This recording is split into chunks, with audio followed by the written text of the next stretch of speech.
Shabbat Shalom, brothers and sisters, Ots and the Coughs. It's the Hebrew Life again. I'm Cherubims, and I'm back with another one. We're going to call this one a discussion/lesson, because I need to talk to brothers and sisters out there. Before I got in this word, I was a big history buff. I was a big scientific buff, big science buff. I was into everything that happened before the flood, after the flood. I was big into UFOs, the supernatural. The things people don't want to talk about because they don't want to seem weird. They don't want to be looked at in a different way. But it interests me. It interests me a lot.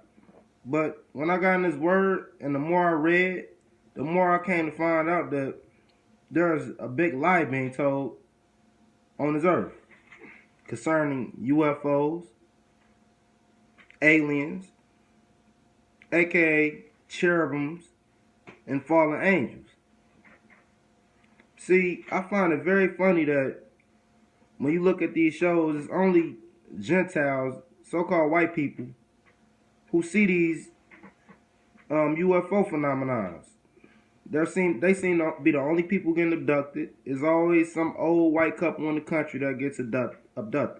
There's never any melanated people. There's never any Israelites. It seems like me, E.T. don't want to come to the hood. Maybe he's scared we gonna rob him. I don't know, but E.T. never seems to come to the hood. There never seems to be any alien abductions that go on in urban areas. And that was the first red flag with me when it came to the UFO phenomenon. Now, if you go to Ephesians 6 and 12, it says that there's wickedness in high places, spiritual wickedness in high places. That right there, that sticks with me. Spiritual wickedness in high places. Because that seems to be where this wickedness in the outside is at. It's in high places. But if you read the scriptures, you're going to find out that these aliens, these so-called grays, are nothing more but fallen angels. The spirits of fallen angels, demons, walking and roaming the earth, doing what they please to people who don't have the light over them. Now, when I was watching the History Channel, they was trying to use the story in Kings about Elisha and Elijah, when Elijah was took up by the Most High in a whirlwind. They were trying to use this to say, well, right here in the Bible, we think we have our first case of an alien abduction. They even try to say that when Enoch was taken by the Most High, it was an alien abduction. Now we're going to go into this. We're going to read in Kings. I believe it's in 2 Kings. We're going to read, and we're going to read the situation that happened, and we're going to see if we can find an alien abduction within the text. Or is people just blowing this out of proportion, trying to make it something that is not, trying to make it to fit their doctrines. Because you gotta know, people that made millions and billions of dollars off of the Most High's words, off of the prophet's words, off of the prophet's visions. The people, they make movies about this, they make TV shows, they even write books about this. And all of the doctrine come out the Holy Scripture. All of it. These people are not that bright. This phenomenon, this paranormal activity these people have been seeing are demons. We're going to go into 2 Kings, 2nd chapter. First, we're going to uncover this Elijah thing. And then I'm going to go into Ezekiel and prove that the so-called UFOs are cherubims of the Most High. And they're nothing close in resemblance to a flying saucer. I'm going to prove to you that the angels are the so-called aliens that's spoken about in Ezekiel are not the gray aliens you see on these TV shows and in these movies. They're not. They look nothing like that. I'm going to prove that today. We're going to kill this whole UFO phenomenon. Stick with me. Now in 2 Kings, the 2nd chapter, I'm going to start at verse, we're going to start at verse 10. And he said, thou hast asked a hard thing. See, Elijah had asked for a double portion. Elisha had asked for a double portion of what Elijah had before he went up with the Most High. He said it was a hard thing that you asked, but I might could provide it for you. Now we're going to read.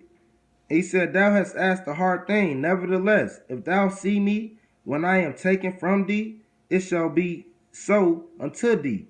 But if not, it shall not be so. And it came to pass, as they still went on and talked, that behold, there appeared a chariot of fire and horses of fire, and parted them both asunder. And Elijah went up by a whirlwind into the heaven. We're going to start right there.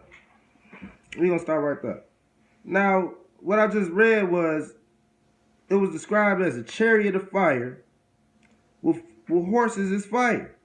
This is not a flying saucer that came and separated Elijah and Elisha and took Elijah up in the whirlwind. This is not a flying saucer. There's no mention about any lights, only fire and the chariot of the Most High. There's no mention of gray aliens. There's no mention of a beam coming out a flying saucer, abducting and sucking somebody up into it. So that's strike one against the alien phenomenon. When I watched the History Channel, they try to use Elijah's story, trying to say, well, he was abducted. I just read to you that Elijah was taken up by chariots of fire. The cases people report today are not that. When people report being abducted, it's not by horses of fire and chariots. It's not. It's a flying saucer. It's a triangular saucer. See, the angels try to imitate the Most High. They got kicked out of heaven, the fallen angels, and they have nothing more to do but to imitate the heavens. This is the only way they can pose to be gods, with the little knowledge that they do have before they got kicked out of the kingdom. They try to use this to mislead people and mislead the world. Now we're going to jump to Ezekiel, because this UFO thing gets real popular in Ezekiel. It gets real in detail about these flying saucers and about these so-called aliens that people should be ashamed to even believe in. People be 30 and 40 years old, never in their life, never a day in their life seen an alien.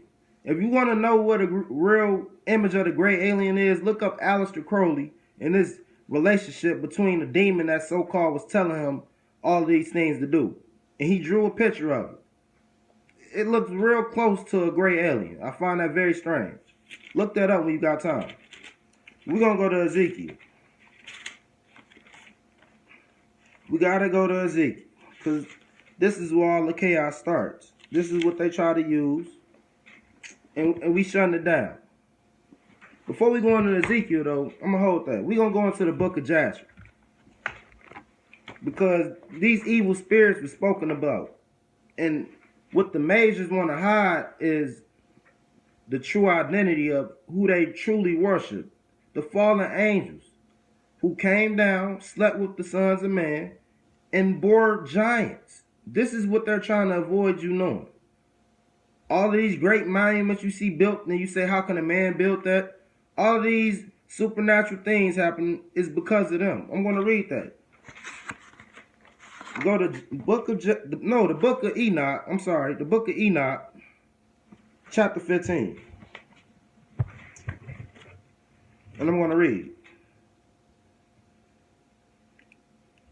And now, giants who are produced from the spirits in the flesh shall be called evil spirits upon the earth, and on the earth shall be their dwelling.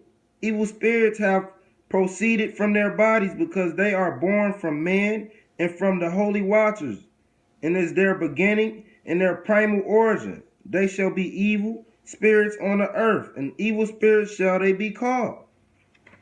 There we go, right there in the book of Enoch. It's prophesied that these fallen angels' children should be called evil spirits. Now, when these people report getting abducted, they report all kind of weird things. Experiments being done on them. Some people report being implanted by children. of another foreign planet or whatever. You get some people get abducted and they do all kind of things. You hear all kind of stories. People, cows and cattle being killed, and all kind of weird things happening to the livestock. So you never hear anything good when it comes to these abductions. If the aliens were so, if so-called aliens were so high advanced, why would they waste their time doing experiments on something that they're light years ahead of knowing what's going on?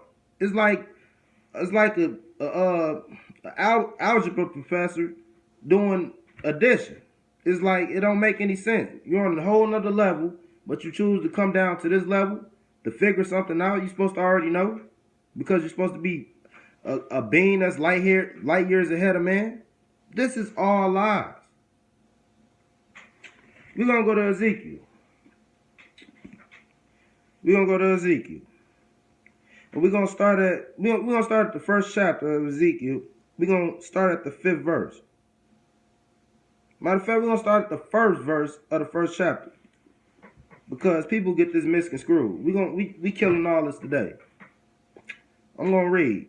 Now it came to pass in the 13th year, in the 4th month, in the 5th day of the month, as I was among the captives by the river of Chebar, that the heavens were open, and I saw the visions of Yah. And then now I'm gonna start right there. Ezekiel, everything he's saying is a vision of Yah. People take this literal, like he was real, like this was really happening. And everybody could see it. This was only something the prophet Ezekiel could see through the eyes of the Most High. Let them see it. Now we're going to jump down to verse 5. To what he sees. These creatures. We're going to see if they gray aliens. We're going to see if they got a big eye, no nose, a little slit in their mouth, and 2 big black eyes. We're going to see if we hear that in these scriptures. Because people like to use this book. This book is about the Israelites. It's not about any aliens. It's not so the Gentiles and everybody else stop trying to use this book to tell the twisted stories you want to tell, the twisted lies and theories you want to use. And I read, also out of the mist came there the likeness of 4 living creatures, and this was their appearance. They had the likeness of man. Every one of them had 4 faces, and every one had 4 wings. We're going to stop right there. There is no report of any great aliens having 4 faces. We're going to jump up to... Now, we're not even going to stop there. We're going to jump up to see what was the likeness of these faces. Were they of any type of alien, or... I'm talking about any alien you've seen on Men in Black. It's not going to look like this. I can guarantee you that. I'm going to jump up to verse 10. As for the likeness of their faces... The 4 had the face of a man, the face of a lion on the right side, and the 4 had the face of an ox on the left side. They 4 also had the face of an eagle. Now, this is stuff that's still in this world. We talking about an eagle, an ox, a lion, coming out of a cherubim. The word see, people get it messed up. The word cherub was the throne the Most High was sitting on. The word cherubims were the chariots that was sitting under the Most High. See, this is what Ezekiel was saying is the heavens. The Most High said that the heavens is diverse.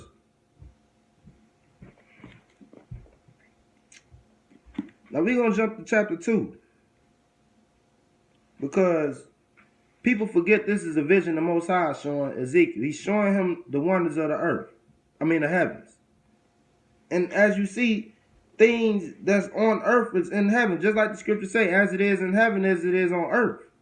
So all these out of this world theories is almost over with, man. It's almost over with for. These is demons, imposters of the Most High, posing, trying to imitate what they have seen in the heavens before they got kicked out. Fallen angels, demons. You never hear about any of these great aliens doing any good, the man